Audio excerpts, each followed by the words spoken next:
Everybody start the show. The Good Life with DT. It's Nicole. Welcome to the Good Life. You are now listening to the Good Life Podcast. Good Life.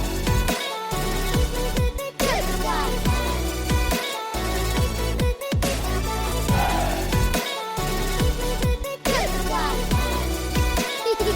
These boys are crazy.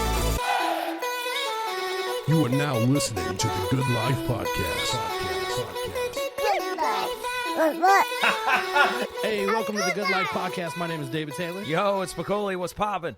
What is up, dude? Hey, woo boy, do we have a guest today? It is, I'm just gonna stop and let's just roll this thing, man. We got Dan and Ryan from Story of the Year on today. Until the day I die, I'll spell my heart for you. Until the day. Oh, yeah, you do. That That's is me. you guys. That's us. It's been a That's long me and time Ryan. coming. We're so excited to have you on the podcast. Let's get right into it. Your sixth studio album, Tear Me to Pieces, front to back, 10/10 masterpiece. Dude, you should be our publicist. Hell yeah. You know what? I mean, if you're hiring, let's go. I could talk about this album all day. Real Life, Tear Me to Pieces, War, Afterglow, 2005. You really cover it all. It's heartache, motivation, toxic relationships, pain, and loss. What the hell did you guys go through to get this out of your system? The thing we did is hire the right producer, man. So Colin Britton, the dude that produced it, like, long story, super short. Dude, fan of our band, couple years younger than us, grew up listening to Story of the Year.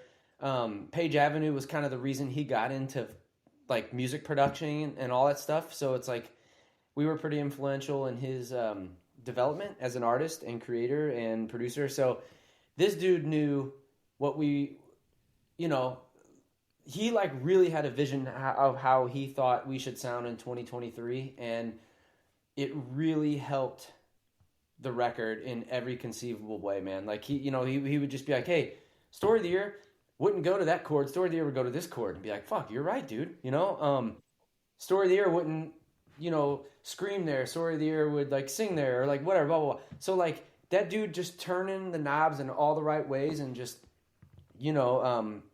collaborating with him is definitely like how we kind of returned. Just kind of tap back into what made us special in the first place, I would say, yeah, I'd say it's like a sequel to Page Avenue. I don't know. That's the best way I can say it. As soon as I heard the first song, I was like, holy shit, dude, this sounds like 2003 all over again, but like revamped. It's so good, man. So speaking That was the goal. go ahead. Sorry. And that's hard to achieve. It's hard to, you don't want to just try to recreate another record, obviously, but we wanted to have the energy and the feeling and just whatever was special about Page Avenue. We wanted to try to capture some of that, and but also make it new and cool and what we were trying to accomplish now, all at the same time. And somehow Colin and us together, it was the perfect balance. And yeah, I think we pretty much accomplished it. It was pretty crazy. Yeah, dude, it was about like capturing that mindset, not like the sound, because we knew. Yeah. We didn't go in there like, all right, we got to write Until the Day I Die Part 2. We got to write Sidewalks Part 2. It was none of that shit. It was just like the vibe and like the way we went about songwriting. It was kind of returning to that. And then, however the songs are going to sonically sound, like that's like an afterthought. It's just about the vibe. And once we got like that vibe, the songs just wound up they just turned out how they turned out, It was a very very like pure and organic process, which is like the only way to make anything good, Absolutely. This is gonna be a perfect segue because what I'm about to go into then, man. So I would say back then in the early 2000s, the heaviest that I really got was Finch. Like Finch was probably as heavy as I got. And then We loved Finch. hell yeah. We were fans. I do, yeah. I love Still Finch, are. man. Yeah. So you guys, we actually had a guy named, I'm sure you know who Swaco is. This is what this is going to go into. So Yeah. you guys got to work with John Feldman, and I got to know what happened here. So John Feldman he pretty much brings out the used, right? He does their debut album. He hits gold. And then his next project is Story of the Year, man. Like what was his reaction to like what happened after that? Because I mean, you guys oh my God, you guys just exploded on the scene and became icons, man. Yeah, it was weird. We didn't know much about. I mean, we were huge Goldfinger fans, but we didn't know much about John Feldman's like production and like we didn't know that he was going to become the amazing, just crazy talented producer that he is now. You know, back then we were just like, yeah, that's the singer from one of our favorite bands. We would love it if he would do our record. You know, and we loved the first Used record. We were like, cool, that record sounds fucking great. If that guy can do our record, that's great. You know. We had no idea the massive amount of talent he had and like how influential he would be on us still 20 years later, because he helped us create this record and get us signed and all the stuff that he did for us. But yeah, I don't remember where I was going with all that. But yeah, he was such a big part of just everything we did in those early days that it's crazy. And yeah, the only thing we knew was that he did the Used and he was in Goldfinger and he was awesome. So I heard that you guys I think. Maybe it was John Feldman. Maybe it was on your guys' Instagram recently that I saw it. He was talking about like the showcases you guys were doing and how you like obviously everyone knows about your live shows, but you guys were going that fucking hard like in front of like these small groups, and he was just like, "What?" Dude, it was what he's specifically talking about is we signed with Maverick Records, and for us, like, dude, we listened to Finch, we listened to all that stuff, but also the Deftones were like a huge influence on us as a band and all that. So all I knew about Maverick Records is that Madonna owned it, and Deftones we were going to be label mates with Deftones. So I was like, fuck yeah, we're in. Hell yeah. So we showcased for Maverick Records at the Viper Room at 10 in the morning. It was not a show, it was a showcase, meaning like it's, the record label's there and that's it. No crowd, no nothing. It's just like literally like 7 people standing there. And we just did our full show, like spin kicks, guitar throws. We ran down on the floor and did like somersaults and jumped over each other and like all this shit at 10 in the morning. None of us had went to bed yet. And we literally played like it was the biggest show of our careers for these like 7 suits. And that's how we got a record deal. Paid off. They man. called within like an hour or something. We were driving around like, all right, cool. All right, they just called. They want to sign you. We're like, what? Yes, fucking awesome. We're little young kids. Yes. And that was like the craziest thing ever to us. But John Feldman was an A&R guy for Maverick Records, and that's how that all happened. We showcased for, speaking of Finch, we showcased for Drive Thru as well around the same time, and they turned us down at that time, which, luckily for us, fate turned out the way it did. But yeah, then we did a couple things like that, and then yeah, just you had to go crazy in front of just like a couple people and just impress them. It was a very weird process. I'm sure it still happens. Yeah, your live show was unlike anything we've ever seen. I mean, the energy that you bring. I remember in 2000, whatever year it was, and I got this song in my hand from my program director, and she's like, "There's this band out of St. Louis. They're called Story of the Year. You need to play the song on the radio right now." And it was Until the Day I Die, and I turned that on, and you should have seen so it's like a 3-minute song or whatever. You hear it, people are like, "Who is that? Where can I find them? Are they on MySpace? Where are they at?" It was, dude, the reaction was instant, dude, and it was insane. Let's go back to that moment, like when you guys penned those lyrics. How did it spill out of you? It was a very natural song. We were just talking about this the other day. Ryan came up with the title before, which is very rare for our band to like have a title before the song. But he just said, like, wouldn't it be awesome to have a song called Until the Day I Die? I think we even talked about, like, should we name our band Until the Day I Die? That was like an idea for a little bit. Yeah, I was pushing for that hard. I was like, we should be called. It's just a weird thing where we just kind of knew that this was like some kind of special thing that was going to work out for us, So it was like, yeah, cool. We could do that. We had a couple little riffs and like a little chord progression. It was nothing special song wise, but just the first thing that came out was just the Until the Day I Die. It was super simple, and then it was okay. What is this song about? And then the lyrics just kind of came, a little bit after that. But it all kind of just organically came together really easily, and it's just one of those songs that's just kind of magical from the beginning. And we always knew it was a good one, like right away. But there was not a whole lot of thought put into it. It's like the lyrics are technically about our band and our relationship as a band, but it applies to every relationship on the planet. But it was just about what we were going through, living in a van together, just playing music and just trying to be friends and trying to get along. And yeah, it was a very natural song. Wow. And it changed your life forever. Yeah, I was one of those people, man. I remember hearing it, and I ran out and I bought Page Avenue, and I was like, all right, they're gonna be kind of like Finch, and then the first song kicks off and it just punches you right in the fucking face with a scream, and I was like, oh, I'm not used to this, but I like it. And I listened to it all the way through, and I think I had just started learning to play guitar at that point. I think I learned probably 4 or 5 songs off it. One of my favorite songs is Razor Blades, and I want to know what's your guys' favorite song off that album? Dan, you want me to go? Yeah, go ahead. I don't think about that. I don't know. It's hard because it changes all the time. Yeah, obviously. it's weird. I shouldn't say this, but there were some years there where like I just hated playing Until the Day I Die. I was so burnt out. I was so sick of it.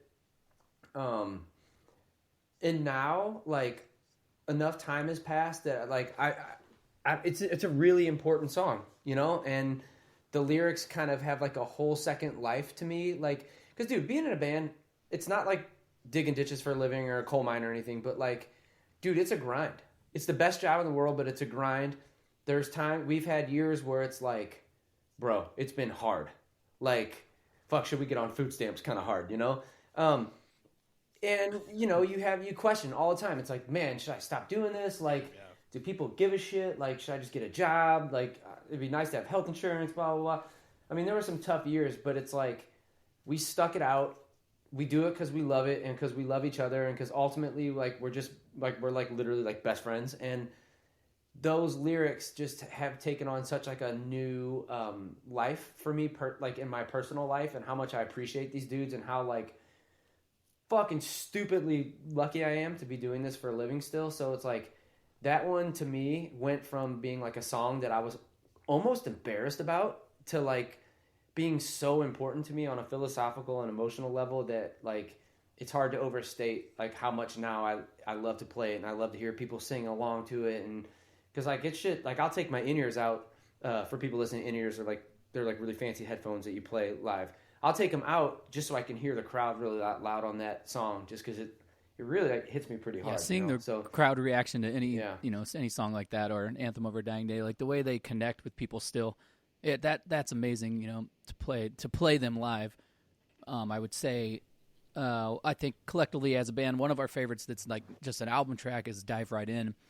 That's always been like lyrically, it's one of my favorites. I just think it's really cool, like cool metaphorical song, but yeah, it's just like got a really cool vibe, and that's been one that's pretty much always been in our set list for almost 20 years, even though it's like I think we forced people to love that song. It's just like you're gonna listen to this one, you're gonna like it, but yeah, it changes all the time. You especially revisiting now. For the 20-year anniversary, we're gonna do the whole record, not in order necessarily, but in its entirety. So you have to go through a few songs that you haven't thought about for 10 years and revisit what those lyrics mean to you, or like.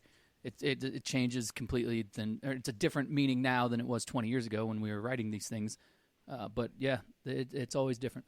That intro for Dive Right In, man, the way that builds up in the very beginning is fucking sweet, man. It's just a really cool song. Yeah, I love that song, dude.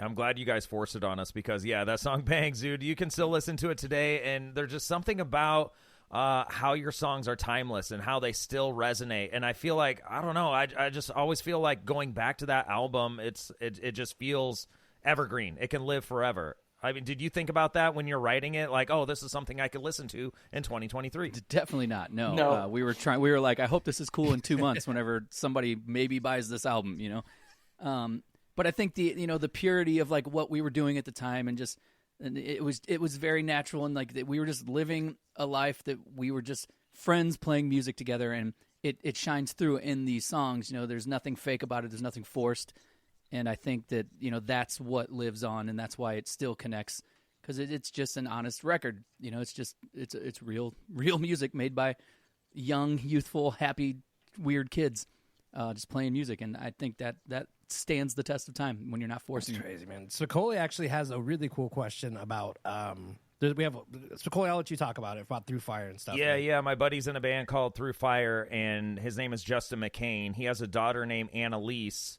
and she did a cover of your song Until the Day I Die, and I heard it, and it was way completely different, but it's so cool. Did you have to give her the blessing on that, or did it just kind of like, guess she got some radio play at my last radio station. It was kind of cool. No, if you're covering things, you don't technically have to get permission. It's just like publishing wise. There's like if it sells things, you would have to owe money to the publisher or to the artist or whoever publishes the song. But no, you can cover whatever you want, and it's just how it pans out on the money side sometimes. But no, that's amazing. I love anytime anybody covers our songs. I love watching Al repost it every time. It's a real honor to like hear another person's take on your song. I think that's amazing. I don't know if I've heard that one. I probably heard that one, but I don't remember. Even if they're not great, it's still like really cool that someone cares enough to like put themselves out there into the world playing one of your songs. It's like it's always cool. 100% of the time, it's cool. Yeah, I've seen a lot of like weird Asian cover bands, doing really weird versions of our songs, and that's amazing. It's really cool. It's like, whoa, these guys from Taiwan like are covering Story of the Year songs, 15 years after it comes out. Yeah, it's a crazy thing to see any covers. I love it. Yeah, I feel that, man. We're just some Midwest kids. We're from Nebraska. You guys are from St. Louis. So, I mean, we're from Omaha. So we're only 5-6 hours apart, and we're always rooting for Story of the Year because we're just those Midwest boys. And for somebody from Taiwan, dude, that's so crazy. That's so cool. If I'm off on my timeline here, correct me, man. But I read this about you guys. I thought it was super cool. So you guys drop Page Avenue, and then you guys go on tour with Chester Bennington and Linkin Park, right? What, dude? Talk about that for a minute, if you don't mind. Yeah, what was that like, man? Just the biggest tour we've still done to this day. I mean, I think Page Avenue came out in September of 2003. We did that tour in January of 2004, so we were still pretty new. Like Until the Day I Die was starting to hit at radio. I think that going on that tour was a big reason why K-Rock in LA picked up Until the Day I Die. They were like, oh, they're on tour with Linkin Park. It definitely played a big role in like accelerating our radio play and people picking it up because it's Linkin Park. They're the biggest rock radio band at the time, for sure. Right. So us being on tour with them definitely helped propel our success on our single and stuff. But just a crazy, crazy, awesome tour. The nicest guys ever. Taught us so much about how to be a band. And we had no idea. We were touring in a van in tiny clubs, for the year before that. And then, go to 15,000 people every night. It's a very different environment. Yeah, dude, that is, to this day, one of the most memorable and exciting tours we've ever done. Those dudes are like a masterclass in hospitality and how to treat people. They were such great people to us. Like, I mean, we were the opening band. No one had really ever heard of us. Until the Day I Die was just starting to get a tiny bit of traction, like Dan said, and they were just like class acts, man. They treated us like we were as big of a band as they are. Yeah, dude, it was really wow. It was really weird to go do like, our show, especially in that window of time. Like, we were just so hungry and so full of energy, and it's like 5 seconds didn't go by without one of us jumping or like whipping a guitar or like, and we were doing this in an arena full of, I would say 94% of the people had never heard us before. And if you think about that, like, it's kind of crazy, that like that whole situation was just like kind of nuts, but every day, like we did like lots of merch, and like like Dan said, it really did wonders for our career. Cause by the time that tour was over, like we were starting to get traction at radio. We were starting to get traction, like in kind of all the new and exciting things that happen to bands when they start taking off, like that thing that happens to bands when they start getting big, like all that shit happened to us right around that tour, and it was just a crazy exciting time, man. Yeah, it's cool that a lot of people don't remember because videos are not that important anymore, but Joe Hahn from Linkin Park directed our second video, Anthem of Our Dying Day. So it's a really cool video. We had a great time, and that got played constantly on MTV and Fuse and all that stuff back in the day. So yeah, they played a huge role in helping us do a lot of cool stuff in the early days. And the weird thing is, I don't usually tell this part of it, but me as the singer of the band, just the one part of the band, I was like, I didn't want to do the tour. our manager was like, "Hey, you guys want to tour with Linkin Park?" And I was like, "I don't know, man." I was like, because we were like so new and like, you know, we were so like punk rock and underground. We were like, everything was DIY. Let's do everything ourselves. And at the time, I didn't really get it. You know, I was like, I don't know, Linkin Park, they're cool, but they're like that big radio band. You know, I was like, I wasn't like a huge fan, but it's like after the first or second day, I was like, whoa, I was way wrong on this. And such amazing guys, and they completely changed my mind about the way that they look at, or the way they function as a band, and you know, just their success. I was totally wrong, and I'm very happy we did it. But it was a weird thing that I was like, I don't know if we should do that. That would have really, you know, that would've sometimes sucked. it's good to be wrong. It's good to be Yes. wrong, and you take the L. You learned your lesson. You went on tour. You had the best time. Is there any memories that you can share of like meeting Chester Bennington or Mike Shinoda? I mean, we would hang out with them every day. You know, they were very approachable. They had security guards and stuff because they were enormous. You know, but like there was every day we would just be like, "Oh, what's up, dudes?" And you know, and then we would hang. It was great. I don't know. They were super nice. They would take us to like weird after party clubs and stuff. I didn't drink at the time, but we would go to like, remember like the super fancy, get like bottle service and like a place where everybody laid on beds and stuff. Remember? Dude, yeah, totally. Do you remember that one? They took us to one after party, and like it was like one of those clubs, like just like one of those ones. Yeah. And like all this steam and fog like came down from the ceiling, and their security guards, like, remember that they like lost their mind? They're like, "Where's the band? Where's the band?" They're like grabbing their earpieces and shit, and they were like trying to protect everybody because some fog came down. Yep.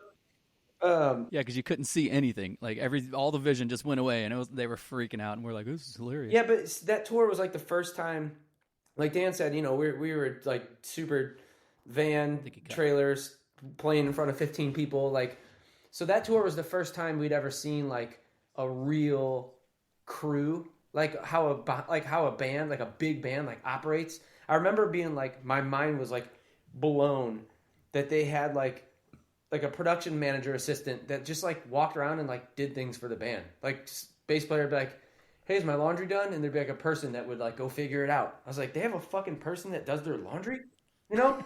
Like, you know, like everyone had their own tech. There was like catering. There was, you know, it's like it was our first glimpse into how like a real professional big band like operates. And I just remember like, you know, us being from the Midwest, like just being the epitome of DIY, like that was mind blowing to me that they had so many people working for them. And yeah, I don't know. The security guard stuff was kind of fucking awesome though. But they didn't act like that. Yeah. You know, they weren't like big timing anybody ever. It was kind of necessary because of the level of that they were functioning at. You know, they were so huge.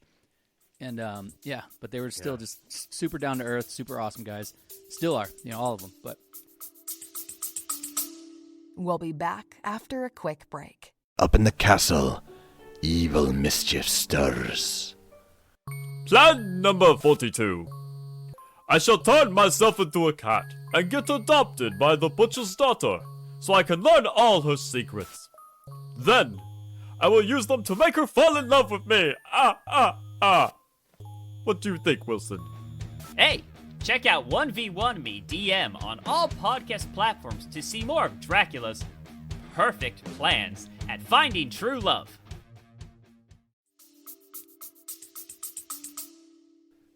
I'm sad, but I'm happy, and here's why. You guys aren't coming to Omaha on this tour, but Lawrence, Kansas, and Minneapolis are within driving distance, so I'm coming, dude. Oh, cool. I unfortunately, I can't believe I'm saying this because I've been to a million concerts. I've never seen you live. I've had to watch like the Pepsi Smash or the Pepsi thing from back in the day and shit like that. I've never actually gotten to see it, dude. Yeah, I am so stoked to finally. I am embarrassed, dude. I thought you had seen Story of the Year multiple times. It's one of my bucket list, and I've never gotten Bro, to see him yet. Give if you come to one of those shows, tell Dana, and we'll make sure like you're on the list and taken care of and all that stuff. You know, we don't have security guards or anything, but you know, you can still hang with us. We'll snap a picture for the Good Life brag board. See, Spicoli, you gotta talk to the wife, man. Let's go.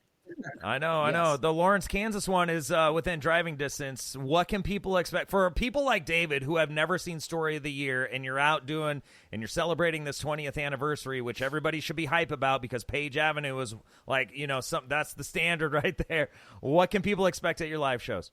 Bring Q-tips because we're going to come all up in that ear pussy. Energy. Sorry. Q-tips. Yes. Oh my God. That's awesome. it. That's all you need to know about it. No, we put a lot of energy into the show, man. We have fun. We run around. We expect the crowd to put in whatever we're putting in. So if we're not having fun and we're not really feeling what we're doing, then why would the crowd respond in a positive way? So we just try to have as much fun as we can, and yeah, a lot of craziness. You never know. It's going to be good. We're playing the entire record, not front to back, but throughout the whole thing, we're splitting it up in a set, and we'll be playing every song off of Page Avenue, and then probably a few new songs, a couple of songs in between as well. Please tell me you're doing 2005. Yeah. Like, I love that song. It's so nostalgic. I love it to death. Like, it's on repeat, dude. It gets stupid. I'm like, why am I still listening to this 20 times in? I need to move on to the next song. That's awesome. Yeah, I assume we'll be playing that. We were playing that on. We've been playing that off and on at a lot of live shows. I don't know. It's hard because we're, promoting a new record and celebrating the 20-year anniversary all at the same time. So, the set list is going to be, mostly Page Avenue, obviously, but yeah, we're going to try to throw as much new stuff in. You as guys we get can to pick which show I come to. Minneapolis is on the Saturday night. Lawrence, Kansas is on the Friday night. Which one do I drive to? Those are back to back. The rave is always fun in Minneapolis. But Lawrence will probably be like maybe a little more special. I don't know. We haven't played Lawrence as much. Go to Lawrence. Yeah, I would say Go to Lawrence. Go to Lawrence. Done. I'll be at the Lawrence show, man. I'm stoked. It's weird that we don't play Omaha very much because we're not that far. Being from St. Louis, I just did an emo night at the waiting room there a month or two ago, a couple months ago. You did? Yeah. What? It might have been like 4 or 5 months ago. I don't know, but yeah. Okay. So I love that venue. It's great, but Story of the Year just doesn't get there very often. So, dude, I was just in Omaha like a month ago. I'm about to drop some dad shit. What the hell? I'm about to drop some dad shit. My daughter plays club league soccer, and she had a tournament in Omaha, and we stayed downtown, and I was like, damn, this place is cool. Like, I don't remember it being so cool. I don't know if they've done a lot of work down there or whatever, but like the area I stayed in, there was like all these bars and restaurants all in walking distance of the hotel. It was like really cool. Yeah, man. Have you guys not come to Omaha a ton? Because I don't even remember back then really seeing you guys coming through here a lot, and that's why I haven't seen you. Dude, we've done all 50 states like 20 times over, except for like Omaha and I don't know. There's a couple places we just haven't gone to a lot. I don't know if that's on the list. Well, I'm coming to you, so fuck it. There we go. Yeah. There used to be a bowling alley that we used to play Ranch Bowl. before when. Yeah. When we were called Big Blue Monkey still, and we were just like a regional. We would drive up. We did Omaha a few times back then. It's just crazy. I don't know. I know we did it back in the day a bunch, but I think we did it with Flyleaf on that tour that we did. But I think that might be the last time we played Omaha. Also, that could have been Lincoln, Nebraska. I don't know. I don't know my cities very well. It's all good. Bowling alley was Ranch Bowl for sure. That's where they kind of Ranch Bowl we definitely did in the early. I don't think Story of the Year ever did that, but I think Big Blue Monkey did before we were signed. Yeah, that was when Linkin Park played Ranch Bowl, and you know who Linkin Park opened up for was the Cottonmouth Kings at the Ranch Bowl. Wow. Wow. I mean, crazy world, man. Crazy world. Yep. Dan, Ryan, guys, dude, thank you guys so much for coming on, man. It's honestly, man, it's so cool for me and Spicoli both, man, having Story of the Year jump on our podcast, man. This is so badass, man. I cannot wait to see you guys live. New music, man, is fucking amazing. It takes everyone back to, I mean, it takes me back to 2003, man, and just rocking out. Thank man. you. Thank you. Well, dude, thanks for having us, man. We like I was telling Spicoli before we got on here, like we're kind of like I don't know. We like talking about this shit because we genuinely love what we do. So this does not work for us, man. So, we're happy to be here. Yeah, man. I love it so much. 20 years in radio, and it takes a podcast to get you guys on the show. A podcast? Damn it, man. 18 years in rock radio, and man, it took the we podcast. Weren't very good. It was hard for us to do radio because, you know, it was always morning and we hated it. It was so hard. It was like, come in and play acoustic at 8 a.m. after you just screamed as hard as you can 7 hours before this. And I was always like, oh, my God. So, like, we would avoid it as much as we could back then. But now this kind of stuff's so easy because we're just at our houses, you know, so we will gladly get on and talk forever about anything. But yeah, rock radio, it was hard. No, but with that early morning radio shit, dude, sometimes we had like just went to bed at like 6:30, 7 in the morning. Like we never went to bed before the sun was coming up. So it's like, oh, you got to wake up in 45 minutes and go to the radio station. Like we did that so much. Yeah, I believe it. That was hard. And then, that's why we, because I've been doing morning radio for like 20 years, but that's why we switched it to just like phone interviews. Yeah, because I would never, you know, there's some bands that would come in over the years and you could tell it was a long night and they would come in and my boss would be like, hey, why don't you do a couple songs? And I'm like, oh man, the sound, I don't know, the voice sounds a little scratchy this morning. Yeah, it usually did more harm than good for us if we did that. Like the first, like one of the first big like wins we had as a band, the AP Alternative Press did this like big story on us and we had the cover of it in 2004, and I remember the photo shoot. It was one of those things. It's like, you know, early morning, like fucking 8 a.m. start time or whatever. And like, I just like didn't go to bed because at that point in my life, I partied pretty damn hard, you know. And like, I looked so terrible, and I just looked so disgusting and shit that like my family, when I came home from tour, like had not like an intervention, but they like had a meeting. They're like, hey, we just want to make sure you're okay. We saw that photo shoot. Just want to make sure you're okay. Like, that's how fucking awful I looked. And that's how we looked at every time we rolled into a radio station in the morning. We just all looked like a collective fart. We just looked so bad. You guys are awesome. Dan and Ryan from Story of the Year, thank you guys so much. We look forward to seeing you in Lawrence, Kansas on the tour. And, man, you guys, such a blast. It felt so good to have you on, and we hope to do it again soon. Thank you. Hell yeah. Thanks, dude. Thanks, boys. Until the midnight hour. All the way, all the way.